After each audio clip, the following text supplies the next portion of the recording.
कर्म भाग्य का निर्माता है। एक नगर में एक बहुत कुशल कारीगर रहता था। उसका नाम सोमलिक था। सोमलिक दूसरे कारीगरों की तुलना में बहुत मेहनत करता था। उसके द्वारा बनाए गए कपड़े दूसरे कारीगरों से बहुत अच्छे थे, किंतु उसे काम के मुताबिक पैसा नहीं मिलता था। उसे लगने लगा कि इस नगर में उसके कार्य के अनुरूप पैसा नहीं मिल पा रहा है। उसे किसी दूसरे नगर में चले जाना चाहिए।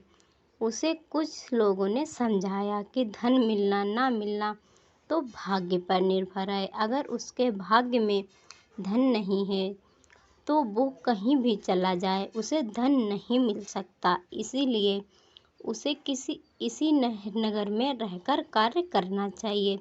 सोमलिक को लगता था बिना परिश्रम के धन प्राप्त नहीं किया जा सकता। भाग्य की बातें तो वे लोग करते हैं जो मेहनत नहीं करना चाहते। भाग्य भी उसी का साथ देता है जो परिश्रम करता है। ऐसा सोचकर सोमलिक एक बड़े नगर चला गया और वहाँ बहुत मेहनत से कार्य करने लगा। मेहनत के अनुसार पैसा भी मिलने लगा। सोमलिक ने 2 वर्ष मेहनत करके 500 स्वर्ण मुद्राएं कमाई और उन्हें लेकर खुशी खुशी अपने घर जाने लगा। जाते जाते रास्ते में उन्हें रात हो गई और वह रास्ते में ही एक बड़े से पेड़ पर सो गया। सपने में सोमलिक ने दी पुरुषों को उनमें से एक दूसरे से कहा, सोमलिक के भाग्य में अधिक धन नहीं है। फिर उसने उसे 500 स्वर्ण मुद्राएं क्यों दी? दूसरा बोला, परिश्रमी को उसके परिश्रम का फल मिलना चाहिए, इसीलिए मैंने उसकी मेहनत के अनुसार पैसा दिया है। उसके भाग्य का अंतिम निर्णय तुम्हारे हाथ में है। सोमलिक घबराकर उठ गया और अपनी पोटली टटोलने लगा। उसने देखा उसकी पोटली खाली है। यह देख वह बहुत दुखी हुआ और सोचने लगा, अब किस मुंह से घर जाऊंगा। वह फिर से उसी नगर में लौट आया और इस बार और अधिक परिश्रम करके 1 साल में ही 500 स्वर्ण मुद्राएं अर्जित कर लीं और उन्हें लेकर फिर घर के लिए निकल पड़ा। इस बार भी वृक्ष के नीचे रात हो गई, किंतु इस बार वह नहीं रुका और आगे निकल गया। रास्ते में उन्हें फिर वही दोनों पुरुष दिखलाई दिए। सोमलिक छुपकर उनकी बातें सुनने लगा। पहले बोला, तुम्हें पता है सोमलिक के भाग्य में अधिक धन नहीं है। इस बार फिर से उसने उसे 500 स्वर्ण मुद्राएं दे दी हैं। दूसरा बोला, मैं तो परिश्रमी को उसके परिश्रम का फल देता हूँ, अंतिम निर्णय तो तुम्हारा ही रहता है, तुम्हें जैसा लगे वैसा करो। सोमलिक ने डर कर अपनी पोटली को टटोला। पोटली में कुछ नहीं था। सोमलिक को बहुत दुख हुआ। उसे लगा उसका जीवन व्यर्थ है। इस तरह मेहनत करने से कोई फायदा नहीं है और वह आत्महत्या करने के लिए ऊंची पहाड़ी से कूदने लगता है। तभी एक दिव्य पुरुष प्रकट हुआ और सोमलिक से बोला, ठहरो सोमलिक, तुम्हारे भाग्य में धन नहीं है, इसीलिए तुम्हारे धन को मैं चुरा लेता था। आत्महत्या करना पाप है, इसीलिए आत्महत्या का ख्याल अपने मन से निकाल दो। सोमलिक बोला, हे दिव्य पुरुष, अब मैं किस मुंह से अपने घर जाऊं?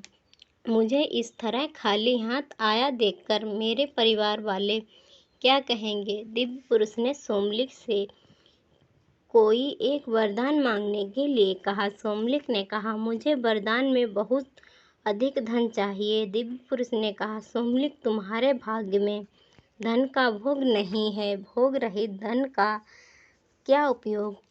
सोमलिक को तो धन ही चाहिए था। वह बोला, हे दिव्य पुरुष, इस संसार में जिसके पास धन है उसे सभी पूछते हैं, और जिसके पास धन नहीं उसके पास ज्ञान और कला होने पर भी कोई नहीं पूछता।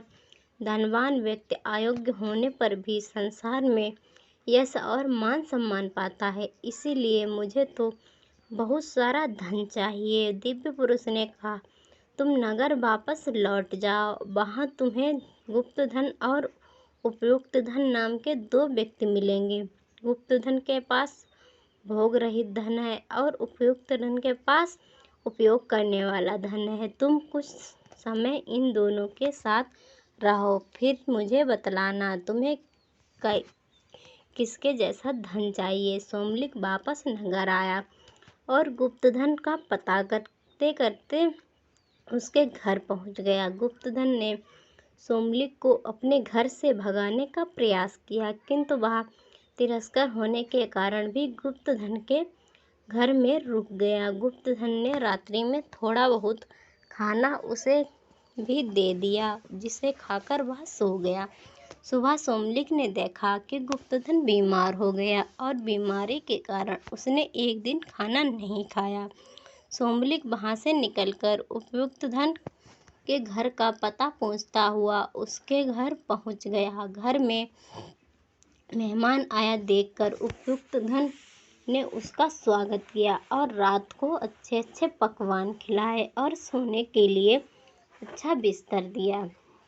सुबह सोमलिक को पता लगा कि उपयुक्त धन ने साहूकार से कुछ ऋण लिया था। उसी ऋण के पैसे से वह लोगों को भला करता है।